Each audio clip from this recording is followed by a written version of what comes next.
this race. Let's bring in our panel out here in Vegas. Syndicated columnist George Will, Leslie Marshall, syndicated talk radio host, and Charles Hurt, political columnist for the Washington Times. Okay, George, thoughts? Well, when Mr. Trump talks about it being rigged, he sweeps all his grievances into one big puddle. He talks about the media, he talked about the primaries, he talked about the polls, talked about the Republican National Committee.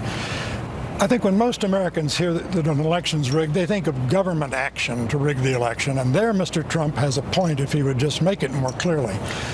It is hard to think of an innocent reason why Democrats spend so much time, energy, and money, scarce resources all, resisting attempts to purge the voter rolls, that is, to remove people who are dead or otherwise have left the jurisdiction. It's hard to think of an innocent reason why they fight so tremendously against voter ID laws. They say, well, that burdens the exercise of a fundamental right. The Supreme Court has said that travel is a fundamental right. No one thinks that showing an ID at the airport burdens that fundamental right. We know, we don't surmise, we know that the 2010, 12, and 14 elections were rigged by the most intrusive and potentially punitive institution of the federal government, the IRS. You can read all about it in Kim Strassel's book, The Intimidation Game. She's familiar to all Wall Street Journal readers and Fox viewers. So this is not a surmise, and I have talked to lawyers in a position to know they say it's still going on, that the IRS is still intolerably delaying the granting of tax-exempt status to conservative advocacy groups to skew the persuasion of this campaign. All right, Leslie, you look at the average. We have an average poll called the Special Report Average. Hillary Clinton up 8.4. These are the last recent 5 polls that we trust.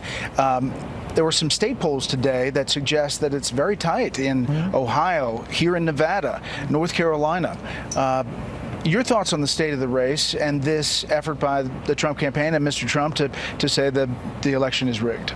Well, the facts don't bear that out. I think in the past 14 years, with approximately a billion votes, you have, 35 instances of fraud. I think on a bigger scale, 2 things here. I think some voters, even some of his supporters, look at that as almost throwing in the towel and setting the groundwork for what he's going to say after he loses. In other words, if you're losing, if you're talking about rigged, you're losing. Exactly. Why else would you be talking about that? You would have confidence in the system. And I have to say, I'm not surprised that these battleground states are very close. If you look historically over the past election cycles, presidential election cycles, the country's been almost split 50-50. And that's the way it is right now, especially in a state like Ohio. I expect Trump to win Ohio, quite frankly, where you have such a strong blue-collar worker presence. But the difference here is that Hillary doesn't need 4 of these strong battleground states to win, and Trump does. I have to say that some of the states look very encouraging for Democrats for the first time since her husband was president, Arizona as an example.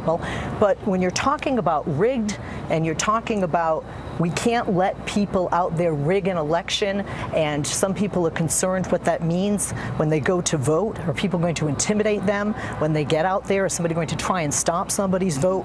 We've recently seen violence, which is just terrible, whatever side it comes from. At the end of the day, no, the stats just don't bear that these elections are rigged. I think it makes you look like you're hurting, and you know you're going to lose the race. I'm not surprised that they're tight, but she doesn't need, for example, Ohio. He needs it to win it. She does not. She needs to. I mean, he needs to run the table. Charlie, he's firing up his supporters, trying to tamp down hers, I guess, strategically. Yeah, and trying to make sure that every single one of his supporters does show up, and that they don't give up, because, you know, the media has done a very good job of making it seem like Hillary Clinton has already won and it's all over and everybody go home.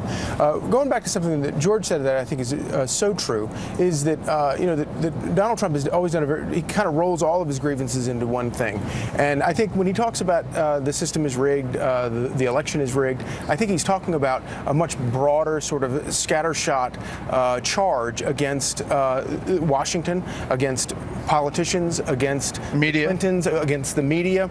And what I think is striking about that is the fact that, my gosh, there are millions of people out there who feel like, you know what, actually, what he's saying is true. It is rigged, and it's rigged against me.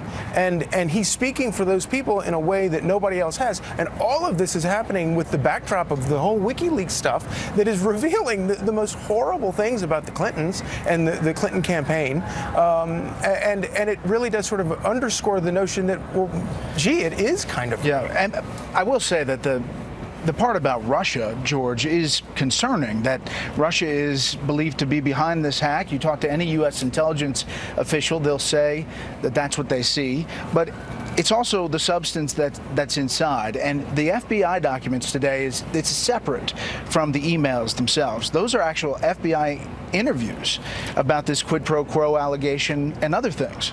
Yes, and that was described by the State Department spokesman as interagency, what do they call it, exchange. And I'm sorry, that's Orwellian. I'm a big boy. I know that the bureaucracies deal with one another. But this was one bureaucracy trying to influence a criminal, potentially criminal investigation by another. My question is, was the FBI agent who was offered this quid pro quo proposition, did he report it to the FBI? Yeah. Does this break through, do you think? Are Democrats worried about this, Leslie? I think they'd be lying if they said that they weren't. But then again, I think it depends which interview summary you believe. Did the FBI say, hey, by the way, you know, we want to have some guys over in Iraq after the fact? Was this, hey, this is what we want? And remember, the classification was not changed. This is what we'd like, and we can do this for you. That's obviously very unsettling if, in fact, that's true. At the end of the day, I think those that support Trump are going to believe the first narrative. Those that support Hillary Clinton are going to believe the second.